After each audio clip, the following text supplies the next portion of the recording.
حضرت انس بن مالک حدیث کے راوی، میری طرف دیکھیے گا، حضرت انس بن مالک حدیث کے راوی ہیں، توجہ کرنا۔ کہتے ایک بی بی حضور کے پاس آئی، اپنا علاقہ چھوڑ آئی، آ کے کھڑی ہوئی تو اس نے کہا حضور میں خاندان بھی چھوڑ آئی ہوں، سسرال بھی، میکا بھی، ننیال بھی، ددیال بھی، میں ہر ایک کو چھوڑ آئی ہوں، میں جائیداد والی تھی وہ بھی چھوڑ آئی ہوں، مال دولت بھی چھوڑ، ایک میرا بیٹا تھا جوان وہ میں ساتھ لائی ہوں۔ سونیا یہ آپ کی نوکری کرے گا اور میں حضرت فاطمہ کی ڈیوٹی کروں گی، میں حضرت عائشہ کے برتن دھویا کروں گی، میں بھی نوکری کروں گی، حاضر ہے۔ فرماتے ہیں رسول پاک نے بچہ اصحاب صفہ میں رکھ لیا، اصحاب صفہ میں، اور بی بی کو نبی پاک صلی اللہ علیہ وسلم نے عورتوں کے ساتھ متعین کیا۔ حضرت انس کہتے ہیں وہ نوجوان بڑا پیارا، بڑا میٹھا، بڑا دھیما، بڑا وفاشار، وہ سبق اچھی طرح یاد کرتا، وہ نماز دلچسپی سے پڑھتا، وہ حضور کی باتوں کو غور سے سنتا، وہ رسیلا، وہ سنجیدہ، وہ کم گو، وہ میٹھا، وہ پیارا۔ کہتے ہیں بڑی دل کشا طبیعت، اس کی مقناطیسی سی شخصیت، طبیعت کھنچی چلی جائے اس کی طرف، بڑا حسین و جمیل وہ نوجوان۔ اس ماں بیٹے کے تذکرے ہونے لگے کہ بڑی جائیدادیں چھوڑ کے آئے، بڑے مال والے، انہوں نے بڑی قربانی دی ہے، ہر رشتہ ناتا توڑ کے رب رسول سے جرانہ لگایا ہے، اللہ بڑا بے نیاز ہے۔ وہ بچہ بیمار ہو گیا، شدید علیل ہوا۔ حضرت انس بن مالک فرماتے ہیں ہم قریب جا کے بیٹھے تیمارداری کرنے تو اتنا علیل ہوا کہ اس کا وجود کانپنے لگا۔ کہتے ہیں کچھ ہی دیر گزری تو اس نے کلمہ پڑھا، روح پرواز کر گئی، روح پرواز کر گئی، سننا روح پرواز کر گئی۔ کہتے ہیں نبی پاک صلی اللہ علیہ وسلم کو بلایا، حضور آئے تو آنکھوں میں آنسو۔ نبی پاک صلی اللہ علیہ وسلم نے سر پہ ہاتھ پھیرا اور پہلے حضور نے جملے ارشاد فرمایا تم غسل دو، کفن دو، میں خود اس کا جنازہ پڑھاؤں گا۔ پھر حضور نے فرمایا نہیں، اسے غسل نہیں دینا، ارادہ بدل گیا، پروگرام تبدیل ہو گیا، اسے غسل نہیں دینا، کفن نہیں دینا۔ حضور کیا کرے؟ فرمایا اس کی اماں کو جا کے بتاؤ، یہ نہیں فرمایا بلا کے لاؤ، اماں کو جا کے بتاؤ۔ حضرت انس کہتے ہیں میں نے کوئی نرالا سے رنگ دیکھا، کوئی منفرد سا انداز دیکھا، ہمیں بھیج دیا اماں کو بلاؤ، اور خود نبی پاک اس کمرے سے نکل گئے اور حضور کے آنسو بھی یکدم خشک ہو گئے، مزاج بدل گیا، پریشانی بدل، اماں کو بلاؤ اس کی۔ نہیں ارادہ ہے محبوب کیا ہے، ارادہ ہے خدا کیا ہے؟ کہتے اس کی اماں کو جا کے خبر دی تو ماں کو تو بس کوئی اتنا بتا دے کہ بیٹا سائیکل سے گر گیا ہے، سائیکل سے گر گیا ہے۔ اماں ساری رات سوتی نہیں، ایک شاعر نے کہا تھا ایک مدت ہوئی میری ماں نہیں سوئی، میں نے ایک رات کہا تھا مجھے ڈر لگتا ہے، ایک رات کہا تھا مجھے ڈر لگتا ہے۔ یہ اپنے اپنے رنگ ہوتے ہیں، اپنا اپنا انداز ہوتا ہے۔ رمضان شریف کا مہینہ آتا تو میری اماں جی کہاں گری کا تیل منگاتی، چیزیں منگاتی، اور پھر زبردستی میں منع کرتا کہ اماں جی نہیں یہ آپ کیا کر رہی، میں تو تیل ویسے بھی ذرا کم استعمال کرتا ہوں، تو رگڑ رگڑ کے، اور نہیں کتابیں بڑی موٹی ہیں، فلاں چیز بڑی موٹی، اس کا رنگ تھوڑا نرالا ہے، اور یہ جو ماں کا رنگ ہے نا اس جیسا رنگ دوسرا ملتا بھی کوئی نہیں دنیا میں۔ یہ اپنی مثال آپ ہی ہے۔ اماں کو کہا تیرا بیٹا، اماں ذرا دوڑی، گری، پھر اٹھی، پھر گری، پھر اٹھی، پھر گری، روتی ہوئی آئی۔ کہتے ہیں پیچھے وہ روئی، لیکن جب بیٹے کی میت کے قریب آئی تو اب نہیں روئی۔ کہتے ہیں ہمارے چہروں پہ نظر دے ڈالی اور کہنے لگی تمہارا کلاس والا فوت ہو گیا ہے، واقعی چلا گیا ہے؟ کہاں پردہ کر گیا، واقعی کہاں؟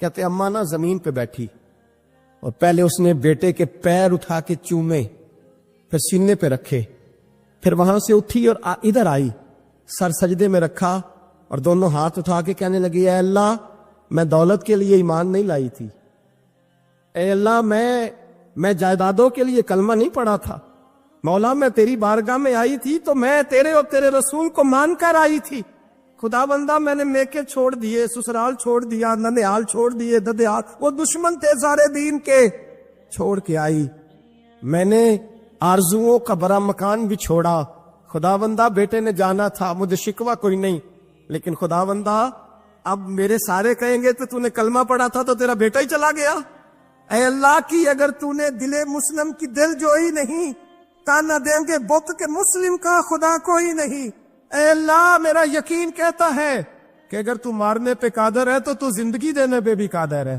خدا بندہ کافروں کو راضی نہ کر، وہ خوش ہو جائیں گے، وہ مجھ پہ تانے کسیں گے، پھپتیاں کسیں گے، اے عرش کے مالک، رحمت کا دروازہ کھول، میں تیرے نبی کی بارگاہ ناز میں رہتی ہوں، نظر فرما۔ حضرت انس بن مالک فرماتے ہیں ایمان، یقین اور استقامت کے ساتھ اس نے جب دعا مانگی تو ہم نے مسجد نبوی کے صحن میں عجیب نظارہ دیکھا۔ ایک ماں نے دعا مانگی تو بیٹا اٹھ کے بیٹھ گیا، کہتے ہیں بیٹا اٹھ کے بیٹھ گیا، کلمہ پر تو وہ اٹھ کے بیٹھا، ماں نے سینے سے لگایا اور ماں اور بیٹا نعرے لگانے لگے، لوگوں سنو، قرآن بھی سچا، اسلام بھی سچا، اللہ بھی سچا، یہ مسجد نبوی سچوں کا گھر، اور سب سے بڑھ کے اللہ کا رسول سچا، اللہ کے رسول سچے، محبوب سچے، مسجد میں رہنے والوں میں سب سے بڑھ کر سچے، رسول کائنات صلی اللہ علیہ وسلم کا دین سچا۔ فرماتے رسول پاک کو خبر دی تو محبوب نے مسکرا کے فرمایا میرے رب کی طاقتیں بڑی زیادہ ہیں، ان اللہ علی کل شیء قدیر، اللہ کی طاقت بڑی ہے۔ ایمان تھا، یقین، استقامت، بچہ اٹھ کے بیٹھ گیا۔ حضرت انس کہتے ہیں وہ حضور کے زمانے میں بھی حیات رہا، وصال ظاہری کے بعد حضرت ابو بکر کے زمانے میں بھی موجود رہا، عمر کے زمانے میں بھی موجود، حضرت عثمان کے زمانے میں اس کی ماں کا انتقال ہوا، اس نے اماں کو دفن کیا، اور ماں کے بڑے عرصے کے بعد اس نے پردہ کیا۔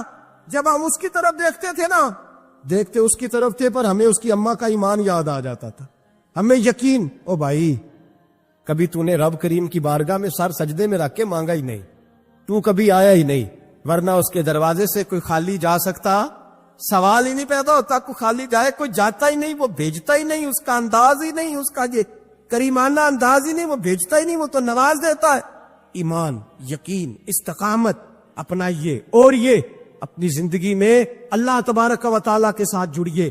یہ تو دنیا داروں کے ساتھ ہم تعلق جوڑ کے رکھتے ہیں، کبھی ایس ایم ایس، کبھی ٹیلی فون، کبھی عید پہ مبارکباد، کبھی فلان جگہ، دنیا داروں سے جوڑ کے رہتے ہو، خدا سے جوڑ کے رہو، کبھی فجر میں جڑ جاؤ، کبھی زور میں جڑ جاؤ، کبھی تلاوت میں جڑ جاؤ، کبھی درود و سلام کی وجہ سے رب کریم کے ساتھ تعلق بناؤ، کبھی رمضان میں، کبھی ایمان میں، کبھی حج میں، کبھی عمرے میں، کبھی کسی غریب کی مدد میں، کبھی کسی لاچار کی مدد میں، کبھی بے کس کی مدد میں، کبھی مجبور کی مدد۔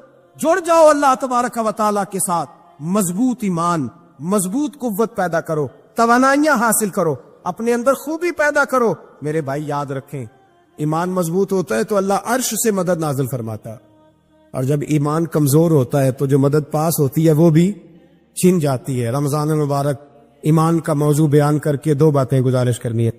ایک وعدہ کیا میرے نبی پاک نے، سرکار فرماتے ہیں کہ ایک بندے نے نیک تھا لیکن اس نے ایک بلی کو باندھ دیا، پانی نہیں پلایا، کھانا نہیں دیا، بلی مر گئی، فرمایا اس کے باوجود نیکیوں کے اللہ نے اسے جہنم میں ڈال دیا۔ ایک فاحشہ عورت ہے، وہ جو ہے میری بات پر ادھر دیکھیے گا ذرا، ایک بہت گناہ کرنے والی بیوی ہے، وہ گزر رہی ہے، کتے کا چھوٹا سا بچہ پیاسا ہے، مدینے والے محبوب علیہ السلام، میں کہتا ہوں اس کی اتنی خوش قسمتی تھوڑی ہے کہ میرے نبی نے اس کا ذکر کر دیا ہے، اس سے بھی بڑی کوئی خوش قسمتی ہوگی۔ محبوب پاک علیہ السلام ارشاد فرماتے ہیں کہ وہ عورت گزر رہی تھی تو کنویں کے کنارے سخت گرمی کے موسم میں کتے کا بچہ پیاسا۔ لوگ یہاں بلا وجہ الجھ جاتے ہیں، کہتے ہیں ساری زندگی انسان گناہ کرے اور کتے کے بچے کو پانی پلائے تو بخشا جائے۔ او بھائی، مطلب یہ نہیں کہ وہ کتے کا بچہ تھا، مطلب یہ تھا کہ اس کے دل میں اللہ نے، اس کے سینے میں اللہ نے رحمت والا دل پیدا فرمایا تھا، اور انسان کی نہیں ولیکن انظروا الی قلوبکم، رب جب دیکھتا ہے تو وہ دل دیکھتا ہے، تو اس کے سینے میں جو دل تھا وہ رحمت والا تھا، سخت گیر نہیں۔ کتے کا بچہ پیاسا، کنویں کے کنارے، گرمی بڑی سخت، گزرنے جاتے لوگ، اپنا بچہ اسی کے آگے، اور جس کو دکان پہ رکھا ہے اس کو کہا پیسے نہیں لینے، پکڑ سائیکل، لا سودا، جلدی جا، دھوپ ہے تو پھر کیا ہوا، تو نے میرے سے 8,500 پورا نہیں لینا، اپنا بچہ چھپا کے رکھا ہے۔ گزر رہی ہے، بچہ دیکھ لیا، کتے کا بچہ پیاسا، لکڑی کے جوتے اس خاتون نے پہنے تھے، اس نے اپنے دوپٹے کو پھاڑ کے 2 حصوں میں کیا، اور پھر اس نے وہ اپنا جوتا لکڑی کا کنویں کے اندر لٹکایا، اور پانی نکال کے تو یوں کر کے جب وہ بچے کے منہ میں اڈیل رہی تھی تو عرش کا مالک راضی ہو رہا، اس کو پیدا کرنے والا رب راضی ہو رہا تھا۔ اور میرے حبیب فرماتے ہیں چند قطرے اس بی بی نے اس کے منہ میں پانی کے کیا اڈیلے، خدا کی رحمت کو جوش آیا، فرمایا فرشتوں اس کے غلام والی لسٹ ساری پھاڑ دو، میں نے اسے جنت دینے کا فیصلہ فرما لیا ہے۔ پر اگر تو سخت گیر ہو جائے، دیکھیں نا، جس قوم کا روزانہ کی کوئی نہ کوئی خبر زیادتی کی لگ جائے، کیا بیٹیاں برابر نہیں ہوتی؟ کیا بہنیں برابر نہیں ہوتی؟ جہاں روز کوئی نہ کوئی خبر قتل کی لگ جائے، قتل ہی کر دیا، مار ہی ڈالا کسی کو، جہاں روز کرپشن کے کیس سامنے آئے، غریبوں کا مال کھا کے بھی لوگ بڑے تسلی سے وقت گزاریں، تو اس کا مطلب یہ ہے کہ اس معاشرے نے یہ سمجھنا ہی چھوڑ دیا ہے کہ ہماری بقا کس چیز میں، ہمارا فائدہ کس چیز میں۔ نرمی پیدا کریں بھائی، اگر طبیعت میں نرمی نہیں ہے، کسی پہ ترس ہی نہیں آتا، اس قدر زیادہ خود غرضی ہو گئی ہے کہ اپنے سوا کوئی شے دکھائی نہیں دیتی۔ یاد رکھیں، جو چاہتا ہے میرے بچے سکھی رہیں وہ غریبوں کے بچوں سے پیار کرے، جو چاہتا ہے میرے گھر کے اندر روشنی رہے وہ کسی غریب کے گھر میں روشنی جلانے کی کوشش کرے، جو چاہتا ہے میرے لیے لوگ رحمت اور کرم کے جذبات رکھیں وہ دوسروں کے حق میں نرمی اختیار کریں۔ ہمارے مزاجوں کی سختی، ہماری طبیعتوں کا کورا پن اور ہمارے مزاج کے اندر جو سوائے اپنی ذات کے ہم نے سوچنا ہی چھوڑ دیا ہے، اس نے معاشرے کو گھٹن کا شکار کر دیا، اس نے بھائی کا بھی بھائی سے رشتہ لالچ کا بنا دیا۔ زمانہ کسی سے سلام بھی لیتا ہے تو پہلے سوچتا ہے میرا یہ فائدہ کیا کر سکتا ہے، کہاں کر کے یہ میرے کام آ سکتا ہے۔ یہ وہ والا معاشرہ نہیں جس کو میرے نبی پاک علیہ السلام نے تربیت فرمایا ہے۔ اس لیے پلٹ کر دیکھیں حضور ہماری کہاں تربیت کر رہے ہیں، ان چیزوں پر غور فرمائے۔ نبی کریم سید عالم نور مجسم صلی اللہ تعالی علیہ وسلم کسی کو روتا دیکھ کے رو پڑتے تھے، کسی کو روتا دیکھ۔ حضرت ابوبکر صدیق رضی اللہ تعالیٰ عنہ ارشاد فرماتے ہیں میں حضور کے ساتھ تھا، ایک میدان سے ہم گزر رہے تھے تو ساتھ ہی ایک باغ تھا، وہاں بڑا رش تھا، لوگ بڑے اکٹھے تھے، بہت سارے لوگ جمع تھے۔ نبی پاک صلی اللہ علیہ وسلم نے فرمایا ابو بکر پتہ کرو کیا ہوا۔ جناب صدیق اکبر رضی اللہ تعالیٰ عنہ تشریف لائے اور واپس جا کے عرض کرنے لگے یا رسول اللہ صلی اللہ تعالی علیہ وسلم، ایک اونٹ پاگل ہو گیا، لوگوں کو کاٹ رہا ہے، لوگ اس کو گرفتار کرنے کی کوشش کر رہے ہیں، کسی کے ہاتھ میں ڈنڈا ہے، کسی کے ہاتھ میں رسا ہے، کسی کے ہاتھ میں نیزہ، قابو نہیں آ رہا۔ نبی پاک صلی اللہ علیہ وسلم نے فرمایا چلو میں چلتا ہوں۔ حضرت صدیق اکبر عرض کرنے لگے یا رسول اللہ صلی اللہ علیہ وسلم وہ پاگل ہو گیا، وہ کاٹتا پھر رہا ہے، آپ مہربانی کریں، وہ تکلیف دے گا۔ فرمایا ابو بکر مجھے جانے دو۔ جناب صدیق اکبر فرماتے ہیں نبی پاک صلی اللہ علیہ وسلم تشریف لائے اور حضور جیسے ہی کھڑے ہوئے نا، اونٹ حضور کی طرف بھاگا، نبی پاک کی طرف لپکا، وہ میں بھی ڈرنے لگا، جتنے لوگ تھے پریشان ہونے لگے، دوڑا آیا اونٹ، ہم سب پریشان تھے لیکن محبوب کے چہرے پر بڑا ہی اطمینان تھا۔ فرماتے اونٹ دوڑا آیا اور سیدھا آ کے اس نے حضور کے قدموں پہ سجدہ کیا، اور جناب صدیق اکبر فرماتے ہیں اس نے حضور کے کان میں کچھ کہا تو نبی پاک کی آنکھوں میں آنسو آ گئے۔ کس کے دکھ پر؟ او بھائی غور تو کرو، اس بات کو سمجھو تو صحیح، تو جیتے جاگتے ہنستے کھیلتے انسان کے دکھ پر پریشان نہیں ہوتا، تو مسلمان پڑوسی ساتھ رہنے والا، پلنے والا، بسنے والا، اس کی جوانی لڑک پن بڑھاپا تو نے آنکھوں میں دیکھا، تجھے اس کے دکھ پر پریشانی نہیں ہوتی۔ اور ایک اونٹ کان میں بولا، اس کیفیت کو سمجھ تو صحیح یار، اس رنگ کو محسوس تو کرو مہربانی اہل زمین پر، خدا مہربان ہوگا عرش بری پر، کہ کان میں کچھ کہا حضور رو پڑے۔ اور پھر محبوب نے فرمایا رسی لاؤ۔ مالک رسی لایا تو حضور نے اس کے ناک میں نکیل ڈالی، اس نے خاموشی سے ڈلوا لی، حضور نے اس کے ہاتھ میں دیا اور فرمایا تو کہتا ہے پاگل ہو گیا، وہ شکایت کر رہا ہے کہ حضور گرمی میں تپ جاتا ہوں پر پانی کا گھونٹ نہیں دیتا۔ یا رسول اللہ صلی اللہ علیہ وسلم یہ میری طاقت سے زیادہ مجھ پر بوجھ رکھتا ہے، محبوبہ میں تیرے سوا کس کو دکھ بتاؤں، کام زیادہ لیتا ہے، چارہ کم ڈالتا ہے۔ او بھائی میرے محبوب پاک سید عالم صلی اللہ علیہ وسلم نے ہمیں جو مزاج عطا فرمایا وہ تو اس طرح کا ہے کہ جانور کو بھی دکھ ہو تو محبوب پاک کو تکلیف ہوتی ہے۔ صحابہ فرماتے ہیں کہ دو آدمی گھوڑے پہ بیٹھے تھے، غور کرنا میری بات، دو آدمی گھوڑے پہ بیٹھے، کدھر سے آ رہا ہے کدھر سے جا رہا ہے، رستے میں ملاقات ہوگی تو گھوڑوں پہ بیٹھے آپس میں باتیں کر رہے، شروع نہیں کر دیتے گفتگو لوگ۔ ہمارے زمانے میں تو کوئی بندہ تھوڑا تگڑا ہو وہ کار پہ آ رہا ہو، ادھر سے ایک دوسرا چودھری کار پہ آ جائے تو ساری سڑک بھی بلاک ہو جائے تو کہنے نے کوئی اگ بجھا نیچے جا کے، تو نہیں پتا دو چودھری کھلوتے ہیں، انتظار کرو، ٹھہر جاؤ، میں نہیں پتا کہ ہم سیٹھ صاحب ہیں، کل تو کار نہیں خریدی یار، تم کیا تو راستہ دے دو، یہ کیسے ہو سکتا ہے؟ اور میں نے بڑے بڑے عجیب لوگ آنکھوں سے دیکھے، بڑے عجیب لوگ شیشہ کھول کے گاڑی کا کہیں گے ٹھہر جا، کو جلدی ہے بھائی، تو شارع عام پہ کھڑا ہے اور تجھے راستہ کھولنا تیری ذمہ داری کا حصہ ہے، لیکن وہ کہتا ہے کہ 4 فٹ میں آپ سے ڈی ہے، تو کیسے کہتا ہے کہ راستہ؟ یہ جو خوبصورت مزاج قومیں ہوتی ہیں ان کا یہ رویہ نہیں ہوتا کہ جہاں طبیعت چاہے، جہاں جس طرح اس کا دل چاہے وہ کرے۔ تو خیال کریں کس چکر میں قوم پڑ گئی۔ اس کا مطلب یہ ہے کہ جس کو مرضی تکلیف دیتے پھرو۔ نبی کریم سید عالم صلی اللہ علیہ وسلم نے فرمایا اللہ نے میری برکت سے ساری زمین مسجد بنا دی ہے، جہاں نماز پڑھو گے اللہ قبول فرما لے گا، لیکن فرمایا رستوں میں نماز نہ پڑھنا، لوگوں نے گزرنا ہے، رستوں میں شارع عام پر نماز کی نیت باندھنے کی اجازت نہیں ہے۔ تو میرے عزیز بھائی غور فرمائے، 2 آدمی، ایک ادھر سے گھوڑا لے کے آ رہا ہے، کدھر سے جا رہا ہے، دونوں جا رہے تھے، آپس میں دونوں نے بات چیت شروع، قریب سے نبی پاک صلی اللہ علیہ وسلم گزرے تو سرکار رکے، ان دونوں کو فرمایا نیچے اترو بھائی گھوڑوں سے، اتر آئے، 2 جملے محبوب نے، خیر الکلام ما قل و دل، 2 جملوں میں بات محبوب نے مکمل کر دی۔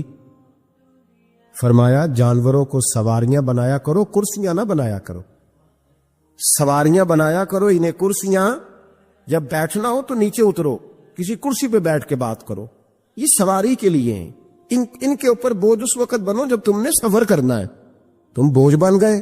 تو جو محبوب سید عالم صلی اللہ علیہ وسلم اتنے جذبات رکھیں کہ کسی آدمی نے جانور کو کھڑا کر کے صرف سواری کر لی، محبوب تو اسے منع فرمائے، اور یہاں ہم جیتے جاگتے لوگوں کا رستہ روکیں، ایمبولنس کو رستہ نہ دیں، ان گاڑیوں کو جو امدادی کاروائیوں کے لیے پہنچ رہی ہیں وہ کہیں کہ صاحب رستہ دینا پسند نہیں کر رہے۔ تو بھائی رحم اور کرم جن جذبات میں ہوتا ہے، جن سینوں میں ہوتا ہے، ان سینوں کو میرا رب محبوب رکھتا ہے، ان کو پسند کرتا ہے۔ امام غزالی رحمت اللہ تعالی علیہ طریقت میں، تصوف میں، منطق میں، فلسفے میں، حدیث میں، تفسیر میں، ہر جگہ امت کی رہنمائی کرنے والی شخصیت۔ امام غزالی رحمت اللہ علیہ وصال کر گئے، ایک آدمی آپ سے بڑی محبت کرتا تھا، وہ کہتا مجھے امام صاحب خواب میں ملے، تو میں نے کہا حضور انتقال کے بعد آپ پہ کیا گزری؟ تو فرمانے لگے میں نے اپنے رب کو بڑا ہی کریم پایا ہے، میں نے اپنے مالک کو بڑا ہی مہربان پایا ہے، وہ بڑا معاف کرنے والا ہے۔ تو فرمانے لگے میں نے عرض کی کہ حضور آپ نے دین کی نوکری بڑی کی، خدمت بڑی کی، کتابیں لکھی، درس، تدریس، واعظ، نصیحت، تبلیغ، بڑا کچھ کیا، اس سبب سے اللہ نے آپ کو معاف کیا۔ تو امام غزالی فرمانے لگے نہیں بھائی، سبب تو کوئی اور چیز بنی ہے۔ کب وہ کیا؟ تو امام صاحب فرمانے لگے میں ایک دن تحریر لکھ رہا تھا تو اپنا قلم میں نے سیاہی میں ڈبویا، گرمی بڑی شدید تھی، جب اس قلم کو میں لکھنے کے لیے اٹھا رہا تھا نا تو ایک مکھی آ کے بیٹھ گئی اور وہ سیاہی چوسنے لگی، میرے دل میں خیال آیا بیچاری پیاسی ہے، چلو اچھے طریقے سے چوس لینا، اس کی گرمی تھوڑی ٹھنڈی ہو جائے تو میں دوبارہ سے سیاہی لگا لوں گا۔ فرماتے میں نے اسے وہ موقع دیا، اس نے اچھے طریقے سے اس سیاہی کو پی لیا، وہ تو اڑ گئی، بات ختم ہو گئی، میں بھول گیا، کبھی یاد ہی نہیں آیا۔ فرماتے ہیں جب میرا حساب ہونے لگا تو مالک کونین نے پوچھا غزالی وہ جو مکھی پہ رحم کیا تھا تو تیرا اس سے کیا لالچ تھا؟ کیا لالچ تھا؟ نہ تو اس کا کوئی ووٹ بینک تھا، نہ تیرے کام آ سکتی تھی، نہ وہ کوئی ڈیوٹی کر سکتی تھی، نہ تیری کوئی وہ تیری تعریف کر سکتی، اس بے زبان سے کیا لالچ تھا؟ کیوں موقع دیا؟ تو امام غزالی فرمانے لگے مولا تیری مخلوق سمجھ کے، اللہ تیری مخلوق سمجھ کے، تو رب کریم نے فرمایا تو میری مخلوق پہ رحم کرے تو میں تیرے اوپر رحم نہ کروں؟ کھول دو جنت کے دروازے، میں نے غزالی کو بے حساب جنت عطا فرما دی۔ حضور سید عالم صلی اللہ تعالی علیہ وسلم نے فرمایا بڑا بیوقوف ہے وہ شخص، ذرا ترتیب دیکھیے، حضور کی زبان سے نکلے ہوئے حکمت کے موتی، مسند امام احمد بن حنبل۔ فرمایا وہ بڑا بیوقوف بندہ ہے جو چلتا اپنی خواہشات نفس کے پیچھے ہے اور امید یہ رکھتا ہے کہ رب مجھے آخرت میں انعام عطا کرے گا. چلتا کس کے پیچھے؟ خواہش کے پیچھے. اور کہتا یہ ہے کہ اللہ مجھے قیامت میں انعام دے گا. تو انعام تو اسے دیا جاتا ہے نا جو کو محنت کرتا ہے. دیکھیں نا، جس کا منہ پنڈی کی طرف ہے تو پنڈی وہ پہنچے گا کہ وہ جس کا منہ پنڈی کی طرف ہے وہ لاہور پہنچ جائے گا. منہ پنڈی کی طرف کرنا اور خواہش لاہور کی رکھنا، منہ کر لینا لاہور کی طرف اور خواہش پنڈی کی رکھنا، تو میاں یہ تو نہیں نہ ہوگا. پیچھے چتلے خواہشات نفسانیہ کے ہمارے ہاں نا بہت بڑا رٹا ہے. آپ یقین کریں، میں اکثر کہتا ہوں، میں یہ کہا کرتا ہوں کہ ہمیں نا اپنی مرضی کا سارا کچھ چاہیے، اپنی مرضی کا سارا کچھ. ابا جی بھی اپنی مرضی کے، بچے بھی، استاد بھی، پیر صاحب بھی. پیر صاحب بھی یہ میری مرضی کے ہونے چاہیے. بھائی وہ پیر صاحب ہے یا تو تم اس طرح کرنا کہ تو خود پیر بن جا، وہ بھی میری مرضی کا. ہر شے میری مرضی کی. بلکہ قرآن مجید کے 13ویں پارے میں تو رب فرماتا ہے لوگوں نے نفس کی خواہش کو خدا بنا لیا ہے. نفس کی خواہش کو خدا بنا لیا، اس کے پیچھے بھاگتے. اپنی خواہشات تھوڑی تھوڑی کم کریں، زندگی میں تھوڑی کم کریں. پرانے کپڑوں پہ بھی ایک سیزن نکال کے دیکھیں. ایک وقت کا کھانا جو اپنا آپ کا من بڑا چاہ رہا ہے نا، تو ایک وقت کا کھانا صرف اللہ کی رضا کے لیے کسی غریب کو دے کے دے. میں ایسے سینکڑوں اور ہزاروں لوگوں کو جانتا ہوں جن سے میں پوچھوں نا گھی کس بھاؤ ہے تو انہیں کوئی نہیں پتا. میں نے 2-4 نہیں کہے، میں نے سینکڑوں اور ہزاروں کہے ہیں. میں جانتا ہوں ان کو نہیں پتا چنے کی دال کا ریٹ کیا ہے، نہیں پتا. اور میں ایسے بھی سینکڑوں اور لاکھوں کو جانتا ہوں کہ جس کی بیوی رات کو خامد کو کہتی ہے کہ جو سویرے گھی لائے تھے وہ ختم ہو گیا، سویرے بچوں نے اسکول جانا ہے تو پراٹھے پکانے کے لیے گھی کوئی نہیں. تو درمیان والا بیٹا تو خشک روٹی بھی نہیں کھاتا. دیکھو نا، ہم سیاست کی بات کر رہے ہیں، فلانے کا فیصلہ ٹھیک ہے کہ نہیں، اور ایک ہمارے محلے میں وہ گھر بھی ہے جو سویرے یہ ڈسکس کر رہے ہیں کہ بچوں کے لیے گھی نہیں ہے، انہوں نے اسکول. یہ سارے تبصرے، یہ ساری باتیں، یہ لمبے چوڑے، یہ تو پیٹ بھر کے روٹی کھانے کے مسئلے. اگر بھوک شدید لگی ہو تو پھر بات یاد نہیں رہتے. نفسیانی خواہشات کا حال یہ ہے کہ جو نیا موبائل کا نیا ماڈل آتا ہے وہ مارکیٹ میں شارٹ ہو جاتا ہے. ہیں ہم غریب لوگ، نیا ماڈل جو آتا ہے نا موبائل کا وہ ہمارے ہاں مارکیٹوں میں ملتا نیا، یعنی پرانا ملے گا آپ کو، استعمال شدہ نیا. یہ وہ غریب ملک ہے جس کے اندر تھر میں لوگوں کو پانی نہیں مل رہا. اور میرے نفس کی خواہش یہ ہے کہ کہیں مجھ سے پہلے، میں نے اپنے کانوں سے سنی ہے بیویاں کپڑے خریدتی کپڑے کی دکانوں پہ، کہنے چارٹ آتا ڈیزائن بڑے لوگ کا پا لیا ہے، وہ دے جو بھی کسی نے، جو میرج ہال زیادہ مہنگا بنتا ہے نا اس میں رش زیادہ ہے. سستے میرج ہالوں کے اندر رش ہے، جائیں جا کے تجزیہ کر لیں. میں آپ کو نتیجہ نکال کے دے رہا ہوں. وہ بھائی کدھر ہے وہ غریبی، کدھر ہیں وہ غریب لوگ؟ وہ تو پتہ نہیں بیچارے کہاں سو گئے، کونوں میں لگ گئے، وہ تو سانس بھی نہیں لیتے. ہماری خواہشات نفسانیہ اتنی بڑھ گئی ہیں، اتنی بڑھ گئی ہیں. دنیا کے اندر جو گناہ ہو رہے ہیں یہ روزی روٹی کے لیے نہیں ہو رہے. روزی روٹی تو اللہ دیتا ہے.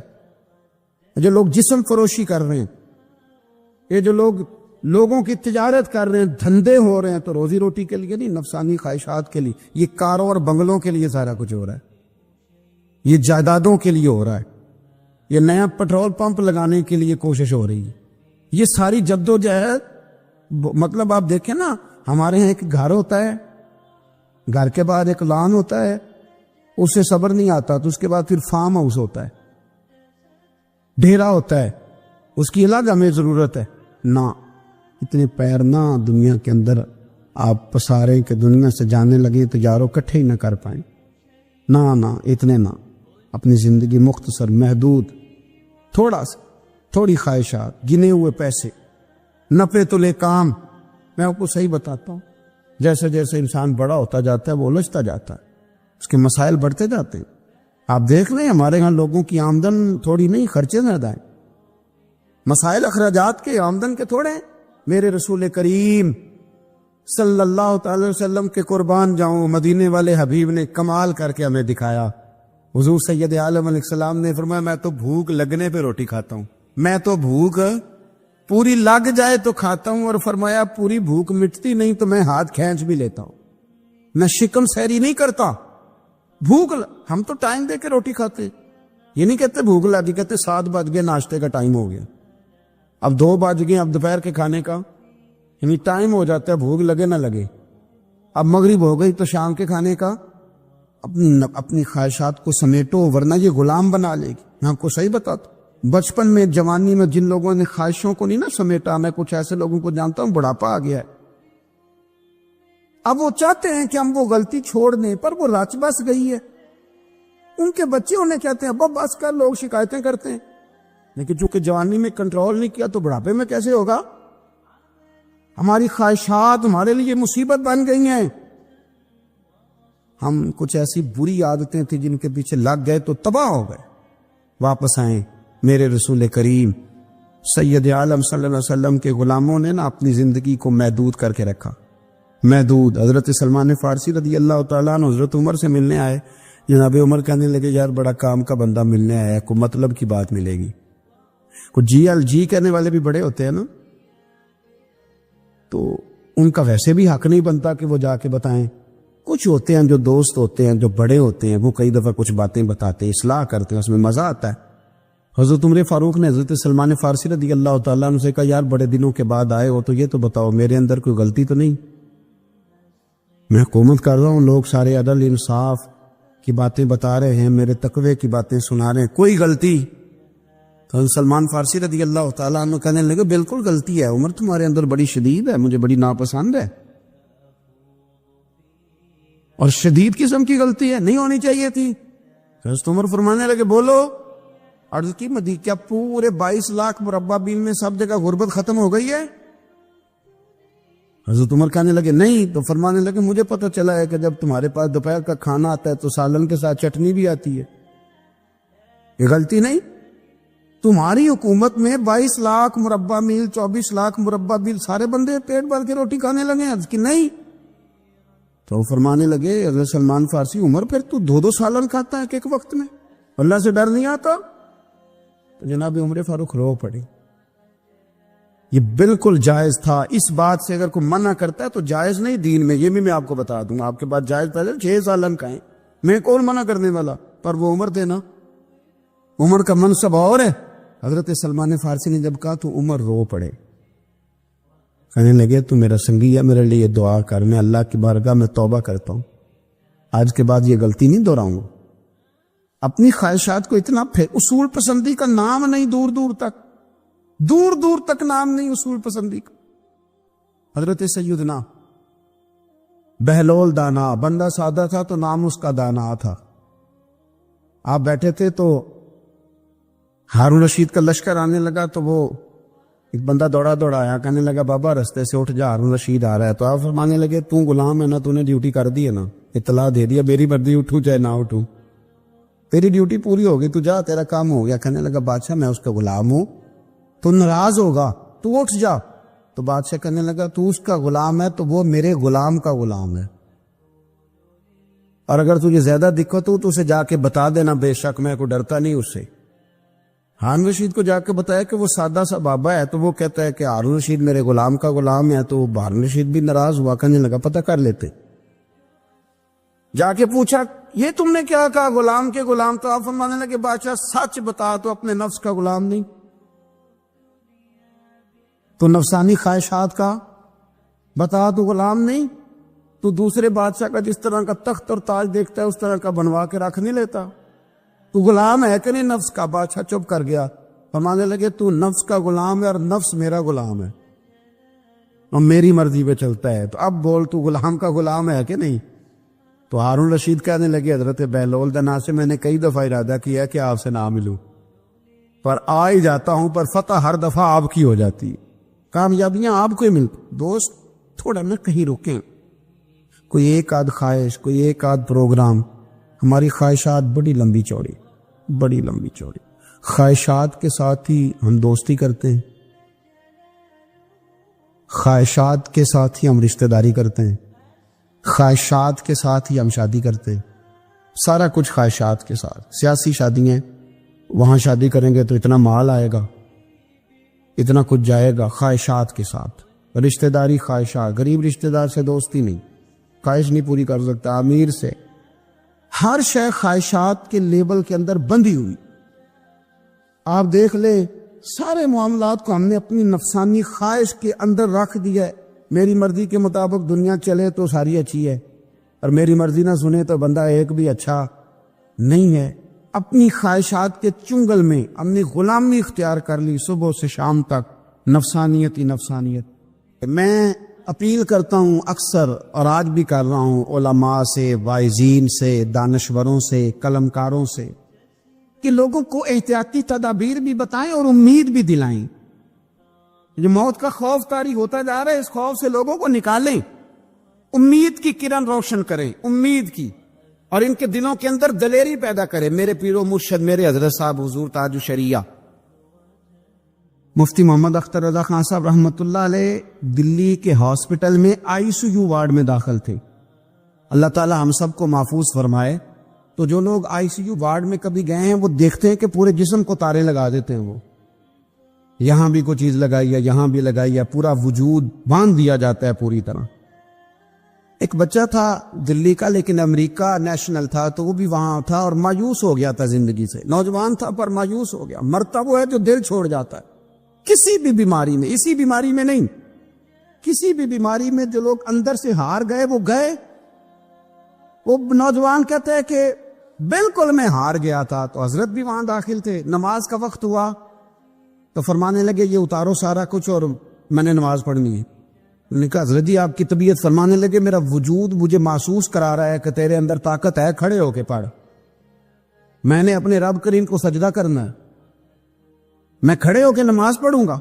میرے شیخ کامل حضور تاج الشریعہ رحمت اللہ تعالیٰ علیہ نے جب اٹھ کے نماز کی نیت باندھی نا، تو وہ نوجوان کہتے ہیں کہ وہ بزرگ ضعیف آدمی جنہیں 2 لوگ پکڑ کے لائے اور ICU وارڈ میں داخل ہیں اور چہرہ بتا رہا ہے کہ بڑی طبیعت علیل ہے، جب انہوں نے اللہ اکبر کہہ کے کھڑے ہو کے نیت باندھی، پھر رکوع کیا، سجدے میں گئے، تو نوجوان اپنی اماں سے کہنے لگا مجھے بھی اٹھا کے بٹھاؤ۔ ماں نے اٹھا کے بٹھایا تو کہنے لگا میں نے اس جگہ کا بوسہ لینا ہے جہاں بابا جی نے سجدہ کیا ہے۔ مسلمان تھا، کہنے لگا مزہ نہیں آ گیا یار، اس حالت میں اتنی امید، اس حالت میں اٹھ باندھ کمر کیوں ڈرتا ہے؟ پھر دیکھ خدا کیا کرتا ہے۔ لوگوں میں امید کی شمع روشن کرے، لوگوں کو یہ بتلائیں کہ آپ کوئی لاوارث ہے، آپ کا رب بھی ہے، آپ کے رسول بھی ہیں، آپ کو سنبھالنے والا مالک موجود ہے۔ آپ ہر احتیاطی تدبیر بتائیں پر خوف تو نہ دلائیں۔ اللہ اکبر۔ وہ نوجوان کہتا ہے کہ حضور تاج الشریعہ تو چند دنوں کے بعد ہاسپٹل سے چلے گئے، لیکن میرا بلڈ پریشر جو ہائی ہوتا تھا وہ نارمل ہوا، اور طبیعت جو ٹینشن میں تھی وہ سکون میں آئی۔ تو حضرت کے جانے کے اگلے دن اللہ نے مجھے بھی شفا عطا فرما دی۔ آپ کا عمل، آپ کا کردار، آپ کی گفتگو، مولا کائنات شیر خدا علی المرتضیٰ رضی اللہ تعالیٰ عنہ کے پاس ایک شخص بڑی پریشانی کے عالم میں آیا، بڑی پریشانی، کہنے لگا حضور بتائیں مقدر کیا ہے، تقدیر کیا ہے؟ آپ فرمانے لگے یہ راستہ نا ذرا اندھیرا ہے، کہیں گم نہ ہو جانا۔ کہنے لگا نہیں نہیں حضور بتلائیں مقدر کیا ہے؟ فرمایا دریا گہرا ہے، کہیں ڈوب نہ جانا۔ حکمت والی باتیں ہیں نا مولا علی۔ کہنے لگا نہیں حضور بتلائیں مقدر کیا ہے؟ تو آپ فرمانے لگے اچھا میں تجھ سے پوچھ کے ہی تجھے سمجھاتا ہوں، یہ بتا کہ اللہ نے تجھے تیری مرضی سے پیدا کیا تھا کہ اپنی مرضی سے؟ کہنے لگا حضور نہیں، اس نے اپنی مرضی سے پیدا کیا تھا۔ تو فرمایا مارے گا بھی تیری مرضی سے نہیں، اپنی مرضی سے ہی مارے گا، اس لیے کہ اس نے نہ تجھے پوچھ کے پیدا کیا نہ تجھے پوچھ کے مارے گا، اور زندگی میں جو تجھے ملے گا وہ رب کریم کی مرضی سے ہی ملے گا۔ تو اس لیے میرے عزیز یاد رکھیں، امید دلائیں لوگوں کو، یہ وقت ہے قوم کے اندر امید پیدا کرنے کا، شعور بیدار کرنے کا۔ میرے رسول کریم صلی اللہ علیہ وسلم نے فرمایا ایک بندے کو قیامت میں حکم ہوگا کہ اس کو جہنم میں لے جاؤ، فرشتے اس کو گھسیٹ کے لے جا رہے ہیں، فرشتے گھسیٹتے ہیں دوزخ کی طرف، تو مڑ کے پھر پیچھے دیکھتا ہے، فرشتے پھر گھسیٹتے ہیں، پھر پیچھے دیکھتا ہے، پھر گھسیٹتے ہیں، پھر پیچھے دیکھتا ہے، دوزخ کا دروازہ آ گیا تو پھر پیچھے دیکھ رہا ہے۔ اللہ نے فرمایا واپس لاؤ، فرشتے واپس لائے تو رب کریم نے پوچھا تو مڑ مڑ کے کیا دیکھتا ہے؟ اللہ کو پتہ ہے کہ نہیں؟ لوگ کہتے ہیں جی پتہ تھا تو پوچھا کیوں؟ اللہ کو تو پتہ ہے نا، کیوں کیا دیکھ رہا تھا؟ تو عرض کرتا ہے اللہ میری زندگی کے اندر کبھی امید نہیں ٹوٹی، میرا دل کہتا تھا میرا رب بڑا ہی کریم ہے، میرا اللہ بڑا مہربان ہے، معاف کرنے والا ہے، عطا کرنے والا ہے۔ اے اللہ جب فرشتے گھسیٹتے تھے نا تو شیطان مجھے وسوسہ دیتا تھا اب تو جہنم میں جائے ہی جائے، لیکن پھر میری امید ہوتی تھی اور نہیں تیرا رب بڑا کریم ہے، تو میں مڑ کے پھر پیچھے دیکھتا تھا، پھر یہ مجھے گھسیٹتے تھے تو پھر وہ مجھے وسوسہ دیتا تھا اب تو دوزخ میں جائے ہی جائے، تو پھر میرے اندر سے آواز آتی تھی نہیں تیرا رب بڑا کریم ہے۔ اے اللہ دوزخ کا دروازہ آ گیا پر میری امید نہیں ٹوٹی، تو رب کریم فرشتوں سے فرماتے اسے جنت میں بھیج دو، اللہ تیرے ہی فیصلے ہیں پر پہلے دوزخ۔ تو رب کریم فرمایا تمہارے اوپر ثابت کرنا چاہتا تھا، تمہیں بتانا تھا کہ جو میری رحمت کتنی امید رکھے اسے جہنم نہیں دی جاتی، میں اسے جنت عطا کیا کرتا۔ رحمت دا دریا الہی ہر دم وگدا تیرا، تے جے ایک قطرہ بخشے مینوں یہ کام بن جاندا ہے میرا۔ تو امید کے دامن کو تھامے، شوق محبت، اور ہر بیماری میں یہی حال ہے۔ یہ شوگر والا اگر دل پہ لگا لے کہ ہائے شوگر ہو گئی تو پھر گیا۔ کینسر کے مریض جب وہ دوائی ان کو لگائی جاتی ہے تو بال جھڑ جاتے ہیں اور حالت بدل جاتی ہے، رنگ کالا ہو جاتا ہے، لیکن میں نے بہت سارے لوگوں کو زندہ دل دیکھا ہے جو کہتے ہیں یار رب کی مرضی ہے پھر کیا ہے انشاءاللہ ٹھیک ہو جائیں گے، اور وہ ٹھیک بھی ہو جاتے ہیں۔ زندگی تو زندہ دلی کا نام ہے، مردہ دل کیا خاک جیا کرتے ہیں؟ ان کا بادشاہ کہتا تھا کہ یار میں جو بھی ظلم کرتا ہوں یہ اٹھتا ہی نہیں، جیسے میں چاہتا ہوں کر جاتا ہوں، جاگتے ہی نہیں۔ تو شہروں کے دروازے ہوتے تھے، اس نے کہا کہ ایک ایک بندہ دروازے پہ کھڑا کرو، جو آدمی اندر داخل ہو 20 جوتے مارو، اور جب باہر نکلے پھر مارو۔ اس کا خیال تھا کہ یہ جاگ جائیں گے، یہ مجھے کہیں گے کہ کیوں میں جوتے لگ رہے ہیں، آپ برداشت کرتے نہیں، مہنگائی ہو جائے تب بھی برداشت کرتے ہو، جو ہو جائے۔ اس نے کہا شاید جاگ جائیں۔ وہ 1 مہینہ تو ساری قوم اسی طرح جوتے کھا کے آتی جاتی رہی۔ تو عارف رومی کہتے ہیں کہ ایک دن وہ نا سیانے سیانے بندے منتخب لوگ جمع ہو کے بادشاہ کے پاس آئے، تو بادشاہ وزیر سے کہنے لگا لو یہ والا مسئلہ ٹھیک ہو گیا، جاگ گئی ہے میری قوم، اب یہ مجھ سے کہیں گے کہ کیوں جوتے مرواتے ہو تو میں کہوں گا تمہیں جگانا تھا، تو تم جاگ جاؤ، میں مر گیا تو پیچھے لوگ تمہارے اوپر ظلم کریں گے۔ وہ سارے بندے آئے تو آگے کہنے لگے بادشاہ سلامت ایک گزارش کرنی تھی۔ کہا کیا؟ کہنے لگے وہ ذرا جوتے مارنے والوں کی تعداد بڑھا دیں، ہمیں لائنوں میں لگنا پڑتا ہے، تو دفتروں سے لیٹ ہو جاتے ہیں ڈیوٹیوں، تو بندے ذرا بڑھا دیں وہاں۔ تو بادشاہ کہنے لگا اوہو اب نا میرا مزاج نہیں، لیکن مجھے ایسے لگتا ہے کہ ہم بھی نا الا ماشاءاللہ ہم بھی کہتے ہیں مارو صحیح جوتے پر ذرا لائن میں نہ لگاؤ، الگ الگ کر کے اکیلے اکیلے کر کے۔ سنو بزدل قومیں دنیا میں اپنی آنے والی نسلوں کو غلام بنا جاتی ہیں، گڑھے کھود رہے ہیں ہم اپنے پوتوں اور نواسوں کے لیے۔ جتنا ظلم میں اور آپ سہ رہے ہیں اس سے 11 گنا اگلی نسلیں سہیں گی، یاد رکھنا۔ کسی نے کہا تھا حضرت علی سے کہ اگر ساری نسل قربان ہو گئی تو کیا کرو گے؟ تو مولا علی کہنے لگے ایک سیزن کی فصل دے کے اگر قیامت تک کی ساری فصلیں بچ جائیں تو سودا مہنگا نہیں، ایک فصل ضائع کر کے آنے والی بچ جائے تو سودا مہنگا۔ کسی نے تو آگے بڑھنا ہے نا، کسی نے تو۔ یہ قصور میں 3-4 بچے پھر قتل ہو گئے، کل کی بات ہے نا، ابھی زینب کو لوگ بھولے نہیں اور ایک نیا مسئلہ بن گیا۔ خدا را کب تک، کس وقت تک، کب تک یعنی یہ نظام چلے گا؟ اپنی خودداری کی حفاظت میں نے اور آپ نے خود کرنی۔ ہم بچوں کو بزدل بنا رہے، ہمارے تو ایک گنڈا ہوتا ہے تو کئی شہروں کو اس نے آگے لگایا ہوتا ہے، وہ پوچھنے والا نہیں۔ اگر آپ کے اندر میرے اندر حفاظت خودداری نہیں جاگے گی، خبردار دی بچوں کو دھوپ لگتی ہے تو یہ تو پھر ایسے ہی رہیں گے۔ سنو حدیث مبارکہ ترمذی کی حدیث ہے، صلی اللہ تعالی نبی کریم صلی اللہ، یہ حدیث پاک نہ کہیں دل کی تختی پہ لکھ لینا، یہ ترمذی شریف میں موجود ہے، یہ کہیں دل کی تختی پہ لکھ لینا۔ حضور نے فرمایا من قتل دون مالہ فہو شہید۔ کیا خوبصورت انداز ہے میرے نبی پاک۔ حضور فرمانے لگے جو شخص اپنے مال کی حفاظت کرتا کرتا مر گیا وہ عام موت نہیں مرا، شہادت کی موت مرا ہے۔ ایسے کر کے پلیٹ میں رکھ کے نہیں چور کو دے دینے پیسے ہاں اگر آپ نہتے ہیں اس کے پاس اسلحہ ہے تو پھر بات اور ہے، پھر جان بچانے کی اہمیت زیادہ ہے، لیکن آپ طاقت کٹھی کریں۔ یہ کیا بات ہوئی کہ چور آیا اور لے کے چلا گیا؟ فرمایا من قتل دون مالہ فہو شہید، جو اپنے مال کی یعنی جائز پیسے اس نے کمائے ایسے ہی کو لے جائے۔ فرمایا جو اپنے مال کی حفاظت کرتے ہوئے مر گیا، تمہارے نبی کا وعدہ ہے وہ شہادت کی موت مرا، گویا اللہ اسے بغیر حساب کتاب جنت عطا کرے گا۔ اور حضور فرمانے لگے ومن قتل دون دمہ فہو شہید، فرمایا جو آدمی اپنی جان کی حفاظت کرتے ہوئے مر گیا، کسی نے اس پر حملہ کیا، اس نے جان بچائی، لڑا اور مر گیا، عام موت نہیں مرا، حضور فرماتے ہیں میرا وعدہ ہے وہ شہادت کی موت گیا۔ سیاستہ کی روایت پڑھ رہا ہوں، اور حضور فرماتے دین ہی فہو شہید، جو اپنے مذہب کی حفاظت کرتے ہوئے مرا۔ ذرا ترتیب دیکھو، پہلے نمبر پہ حضور نے مال کا نام لیا ہے، دوسرے نمبر پر رسول کریم علیہ السلام نے جان کا نام لیا، اور دین کا نام تیسرے نمبر پہ لیا ہے۔ فرمایا جو اپنے دین کی حفاظت، گویا مال بچانا یہ بھی ایمان ہے، جان بچانا یہ ایمان ہے، اور فرمایا جو دین کی حفاظت کرتے مرا وہ بھی شہید ہے۔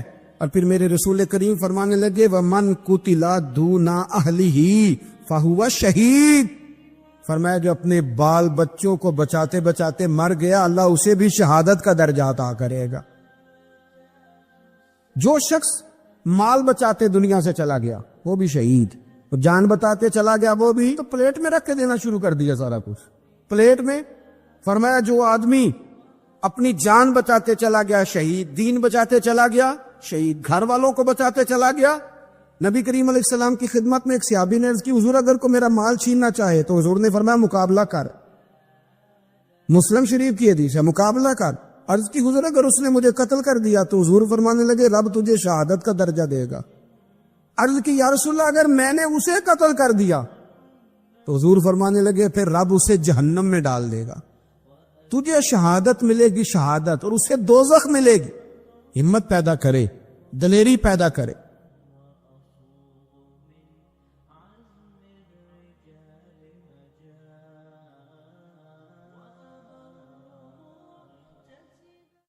اج کرم دا بوہا کھولی مولا، کرم دا بوہا کھولی، میرے عیب کتے نہ کھولی، میرے عیب کتے نہ کھولی، بس کرم دا بوہا کھولی، اج کرم دا بوہا کھولی مولا، کرم دا بوہا کھولی۔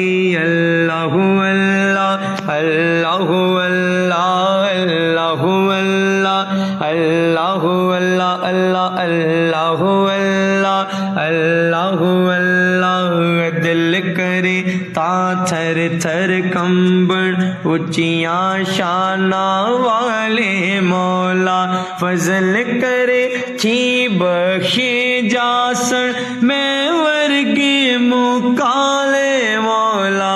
اللہ اللہ اللہ اللہ اللہ اللہ اللہ اللہ، کرم کرم کرم کرم کرم کرم مولا، کرم کرم مولا، میگا گدا تو بادشاہ رکھی ورم مولا، کرم کرم مولا، اج کرم دا بوہا کھولی مولا، کرم دا بوہا کھولی، میرے عیب کتے نہ کھولی، میرے عیب کتے نہ کھولی، بس کرم دا بوہا کھولی، اج کرم دا بوہا کھولی مولا، کرم دا بوہا کھولی۔ اللہ اللہ اللہ